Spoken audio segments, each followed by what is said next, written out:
గణపతి దగ్గరికి వెడితే క్షమించు అని అడగక్కర్లేదు.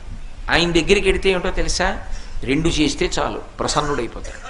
ఒకటి ఇలా ఇలా ఇలా అంటే చాలు, మిటికలు ఈ రెండు కణతల మీద 3 మాటలు కొడితే ఆయనకి సంతోషం. ఇలా కూడా అనక్కర్లేదు ఆయన దగ్గర.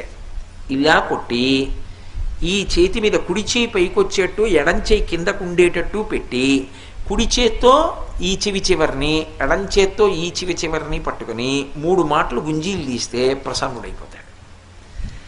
ఏమండి మీరు చెప్తున్నారు బాగానే ఉంది, కానీ అంత పరబ్రహ్మం విఘ్నేశ్వరుడు, ఆయనకి ఎందుకండి ఇలాంటివన్నీ, ఇలాంటి పిల్లల చేష్టితాలు అన్నీ చేస్తే ఏమిటండి ఆయనకి ఆ సంతోషం అని అడగచ్చు మీరు. దీని వెనక ఒక మర్మం ఉంది.